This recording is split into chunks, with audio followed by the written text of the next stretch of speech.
Advertencia, este video contiene fuertes spoilers. Si no has visto al menos los primeros 15 capítulos de Ex-Aid, aún estás a tiempo de ir a verlos. Ya estás avisado. Allá por el 2015, se estrenó una de las series más particulares que nos ha entregado esta franquicia, Kamen Rider Ex-Aid. Y hablar de ella puede ser bastante complicado, pues no es un secreto lo divididas que pueden estar las opiniones respecto a ella. Y ya sea si la amas o la odias, el día de hoy quiero que exploremos un tema que me llama bastante la atención. Pero vayamos por partes, posiblemente de las series con premisas más bizarras, en el sentido anglosajón de la palabra, y con los trajes que, hasta la fecha, más se alejan de la idea general que se tiene sobre un rider, pero que incluso con eso, de algún modo se ganó el aprecio de una buena parte de la comunidad. Si me pidieran que la definiera de alguna forma, sería así.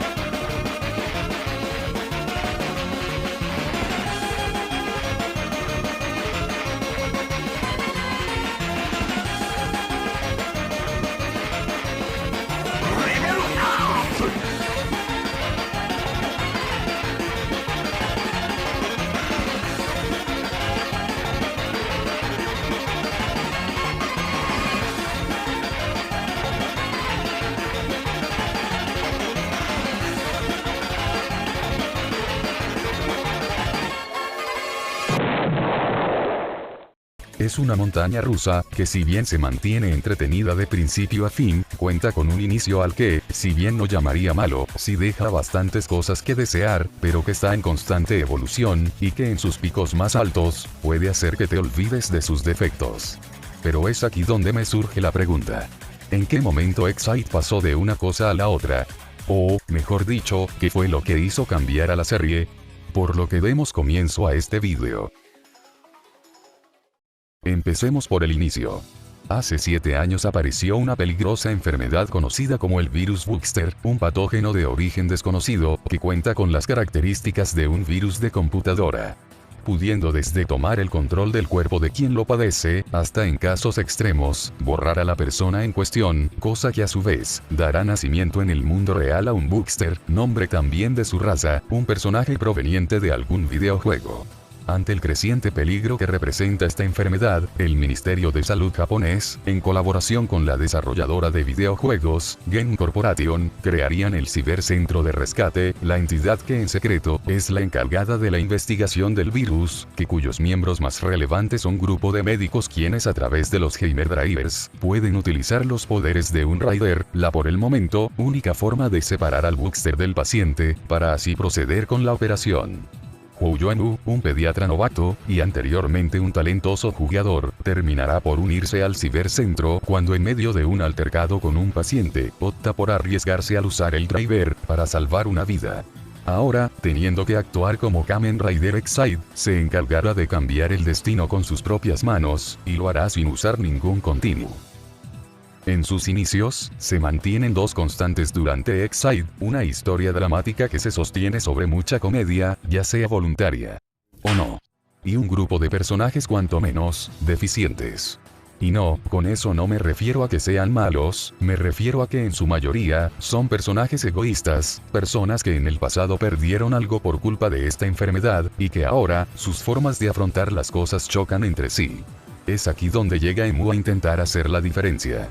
Puede que sea un novato, pero es también quien más en prioridad tiene a sus pacientes, y si bien pecara de ingenuo, al no dudar en ayudar tanto aliados como enemigos, algo que se mantendrá de principio a fin, es que es un doctor por encima de un rider. Y es aquí donde entra el protagonista de este video, Kuyo Kiria, Kamen Rider Laser. Si bien dije que Ex-Aid no tiene el mejor de los inicios, revisitando sus capítulos pude apreciar de mejor forma algo que la serie utiliza constantemente, los pequeños detalles. Kiria es el comediante del grupo, su actitud más relajada y despreocupada contrasta bastante con los serios que son Kiro y Taiga, cosa que se ve reflejada en su diseño más colorido, siendo que ni siquiera usa una bata como los demás. Y claro, no olvidar que estamos hablando del jodido pibe motocicleta. Pero que esa actitud no te engañe, pues detrás se oculta una persona bastante oportunista, y como no, mentirosa. Pero todas estas actitudes se ven mejor reflejadas en su primera aparición. Durante el cuarto episodio, vemos cómo se aprovecha de que un amigo suyo, que se noten las comillas, fue infectado por el virus, puede que aparente querer ayudarlo, pero no tarda mucho en dejar de prestarle atención, para que al final descubriéramos que su verdadero objetivo era hacerse con una muestra del virus. Incluso la razón por la que conoce a Emu es porque lo engañó al hacerse pasar por un niño, y esto para estar un paso más cerca de su objetivo. Sé que lo hice ver como una peor persona de lo que realmente es, pero todo esto tiene una razón, que fue lo que pasó para que actúe de esta manera. Verán, Kirya ni siquiera debió ser un Raider en primer lugar, empezó siendo simplemente un médico forense, pero durante los eventos del llamado Día Cero, donde se dio el primer brote masivo del virus, su mejor amigo se vería infectado, pese a que Kirya lo ayudaría a investigar de qué se trata esta enfermedad, el saber que su vida estaba en riesgo fue demasiado para él. En ese momento aprendería algo que lo marcaría para siempre, el saber que podía morir llevó a que presa del pánico, su amigo pereciera durante un accidente automovilístico. Hay verdades que son demasiado duras como para aceptarlas, por eso es que a veces mentir implica estar protegiendo a alguien de una realidad a la que no está lista para confrontar, y Kirya sabe eso mejor que nadie. Desde entonces ha estado culpándose a sí mismo, decidiendo que sin importar el riesgo que implique, resolvería el misterio detrás del virus Wuxter, y comenzaría a cerrarse a la idea de volver a tener amigos. Esto lo llevaría a investigar a Genko, donde llegaría a un acuerdo con su presidente, aceptando trabajar junto al cibercentro de seguridad, y finalmente pasando por la operación para convertirse en un Raider. Y sobre el presidente de Genko, aún falta para llegar a él. Con todo esto dicho, Laser es también el personaje que mejor reúne el tema principal del inicio de la serie, la confianza. Si prestaste atención, te habrás dado cuenta que hay algo que no coincide. Emu se convirtió en un Raider por accidente, él no sabía absolutamente nada sobre el Wuxter hasta los eventos del primer capítulo. Kirya se dio cuenta de que hay una parte de la historia que no conoce, y que por ende, es alguien en quien no debería confiar. Emu destaca por no seguir esta línea, pues si bien en un inicio intenta colaborar como puede con los demás, nunca se había preocupado por confiar en ellos, no es hasta que entiende que sin importar qué tan habilidoso sea, salvar vidas no se logra gracias al trabajo de un solo doctor, sino de los esfuerzos en conjunto de un equipo, que por primera vez, aunque sea por un momento, todos dejan sus diferencias de lado, para luchar por un objetivo en común. Es gracias a este cambio en su forma de pensar, que no solo vemos el primer grano de arena, que inevitablemente llegará a la escena que dio inicio a la serie, sino que cambia la forma de ver las cosas para Kirya, haciendo que por primera vez en mucho tiempo, esté dispuesto a creer ciegamente en alguien. Ya después de esta muy larga introducción, vayamos directamente a lo que vinimos, el capítulo que lo cambió todo. Episodios atrás se nos había presentado a un misterioso Raider, conocido como el Exide Oscuro, aunque no tardaríamos mucho en descubrir que quien se oculta tras el manto no es otro que el presidente de Genko, Dan Kuroto, quien había usado al resto como testers con el propósito de recopilar datos. Sin embargo, durante el capítulo 11 deja de ocultar sus verdaderas intenciones, y procedería a obligar a Emu a que lo detenga, haciendo que llegue al Game Over, dando final a su vida. Pero es aquí donde ocurre algo extraño, pese a que su cuerpo debería haber desaparecido, Genma actúa como si sus heridas fueran insignificantes, pues sin que ellos lo supieran, la fase 2 del plan había comenzado. Finalmente llegamos al capítulo 12. El cual en su primera mitad actúa como un especial navideño, y finaliza con la historia del paciente que vimos en el episodio pasado, con un montaje entretenido, algunos momentos bonitos entre la madre y su hijo, y un buen manejo del humor. Sigue la misma línea que el resto de la serie para este entonces, pero no nos engañemos, esto no es por lo que vinimos. Mientras toda esta mitad ocurría, Kirya se encontraba investigando a profundidad a Gen Corporation, esta vez yendo a la cárcel para interrogar a su expresidente, Dan Masamune, el padre de Kuroto. Sea lo que sea que descubrió, parece ser algo de vital importancia, por lo que llama al resto del grupo para que se reúnan cuanto antes, pero el primero en llegar sería un invitado indeseado. Una pequeña conversación se desarrolla entre ambos, de la que podemos sacar que Kuroto tuvo algo que ver con que Emu pueda usar el driver, un secreto que este último no va a dejar que salga a la luz. El ambiente cambia de repente a uno más tenso, y la música solo sirve de advertencia de que lo peor está por ocurrir.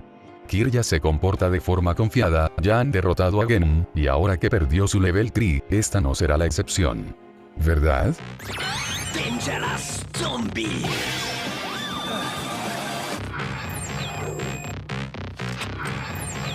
Henshin.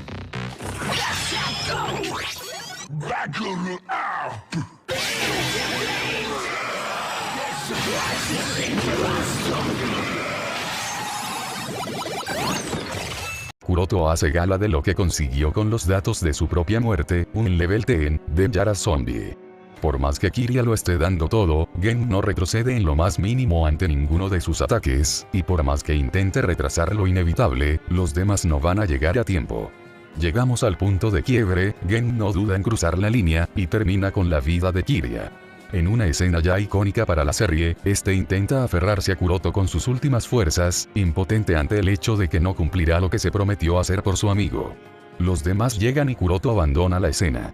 En sus últimos momentos, Kiria con su último aliento decide confiarle el futuro a Enu, pues sabe más que nadie que él será el único capaz de cambiar el destino. El capítulo termina tras que Kiria se desvanezca en los brazos de Enu, mientras que este llora derrotado.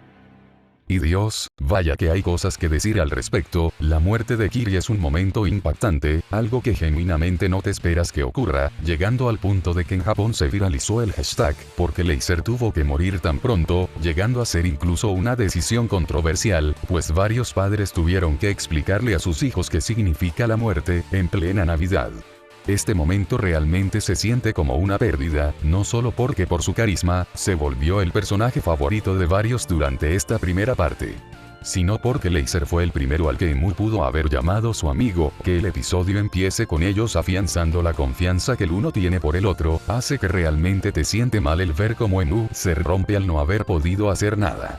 Este momento es un golpe de realidad para nuestro protagonista. De hecho, en el siguiente capítulo veríamos que cegado por su ira, pelearía él solo contra Kuroto, ignorando por completo a su paciente. De no ser por Brave, el no poder controlar sus emociones le pudo haber costado la vida. Va a tener que aceptar que como doctor, la muerte lo acompañará en todo momento, o de lo contrario, no podrá seguir adelante. Este es el principio para que poco a poco Emu empiece a madurar, a dejar de ser el novato, y que empiece a hacerse cargo de su propio destino. Este episodio marcaría a la serie para siempre. Desde entonces Ex-Aid empezaría a tener momentos más oscuros, y aunque nunca abandonaría su lado cómico, es a partir de aquí que la serie empieza a tomarse en serio a sí misma. Y como sé que esto es lo que estaban esperando, llegó el momento de hablar del verdadero protagonista de este video, Dan Kuroto, Kamen Rider Gen. Kuroto. Espera, esta parte me toca a mí. ¿Qué te he dicho sobre interrumpirme? ¿Y por qué te dejaría narrar esta parte? ¿No crees que sería muy repetitivo oír a un tipo con avatar de Gen hablar de Gen en un video sobre Gen? Eso pensaba. Ahora continuando. Kuroto inicia siendo una figura importante, es en gran medida responsable de la existencia del cibercentro, y los Raiders solo fueron concebidos gracias a sus conocimientos. Casi como si de alguna clase de talento divino se tratara. Esto se ve reflejado en el cómo con su actitud más serena y formal, actúa como una especie de líder o hasta mentor, cosa que se ve mayormente con Emu, quien, pese a no coincidir del todo con su forma de ver las cosas, realmente es alguien a quien respeta, y hasta cierto punto admira. Sin embargo, no tardamos mucho en descubrir que esto es solo una máscara, y quien se oculta tras ella, solo está esperando el momento de salir a la luz, pues solo hay una realidad, y es que, si bien varios piensan que el brutal cambio de actitud de Kuroto vino con los efectos secundarios de Yara Zombie, esta siempre fue su verdadera personalidad. Desde aquí el personaje pasaría a ser uno totalmente excéntrico, su carisma empezaría a sobresalir, y en varias ocasiones terminará robándose el show. Que no les sorprenda que por el impacto que causó el personaje, su escritor retomó la idea del Raider con temática de zombie para Gears. Y hablando de esto, para obtener aquel poder tuvo que sacrificarse a sí mismo, convirtiéndose en un ser que se niega a morir, sin importar el deterioro físico y mental que va empeorando mientras más tiempo pasa. Va de un personaje que actuaba de forma calculadora, manteniendo las apariencias, e intentando estar un paso por delante de Emu y compañía, a uno totalmente errático y egocéntrico. En toda esta etapa es que más resuena la advertencia que le hizo Paradox, va a terminar destruyéndose a sí mismo. Cosa que de hecho podemos ver reflejada en su estilo de combate. Si lo que antes lo caracterizaba era su estilo más cuidadoso, Yara Zombie es una fuerza bruta imparable. Por momentos muy apenas podemos decir que siquiera sabe luchar, sus movimientos son frenéticos y espasmódicos, incluso torpes si así se le quiere ver.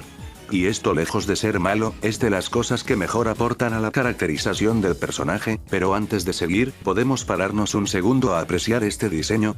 Den Yaras destaca del resto de diseños de la serie, mientras que los demás tienen un estilo más deportivo, similar a la vestimenta usada por ciclistas, teniendo las piezas de armadura principalmente alrededor del torso. Este rompe con esa línea. Den Yaras es robusto e imponente, las piezas de la armadura son más pronunciadas, destacando en zonas como la columna y las piernas. Detalles impares como los de sus ojos, donde uno simula el estar inyectado en sangre, la parte de la boca, o sus hombreras, ayudan a generar la imagen de algo salido de un apocalipsis, como si esto fuera lo que quedó después de que le arrancaran partes. Todo lo dicho anteriormente lo vuelven un diseño cargado de personalidad y detalle, incluso siendo bien valorado entre quienes no disfrutan del estilo de Ex-Aid. Tener esto en cuenta es importante, pues gracias a este arco, es que Gen se volvería uno de los personajes más memorables de la serie, incluso me atrevería a decir que de la franquicia, pues hablamos de alguien que trascendió el simplemente ser el Ex-Aid oscuro, y en la actualidad, lo que es capaz de dar no ha parado de evolucionar. Pero ya me fui por las ramas, pues no veríamos a Kuroto en su máxima expresión hasta el arco de Cronus, cosa que dejaremos para otra ocasión, por lo que es hora de llegar a la conclusión. Para terminar, el capítulo 12, aparte de ser uno bastante bueno de por sí, con una primera mitad que si bien entiendo por qué a alguien podría no gustarle, todo se eleva en la segunda mitad, donde con un giro argumental inesperado, te abre las puertas al verdadero comienzo de Ex-Aid, siendo en mi humilde opinión, donde la serie realmente te hace querer seguir adelante.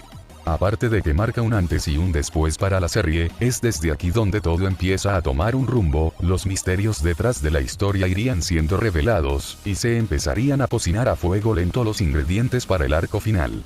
¿Es el mejor capítulo de la serie? No sabría decirlo, pues si bien ya hablé largo y tendido sobre su impacto, aún hay varios momentos donde Ex-Aid va a relucir, veremos a los personajes desarrollarse mucho más, y para el final se volverá una serie bastante redonda, o al menos esa fue la sensación que me dejó a mí. Sin embargo, el mundo de Ex-Aid aún tiene muchas historias que contar, por lo que esta no será la última vez que me verán hablando de ella. Pero hasta entonces, el juego recién está por comenzar.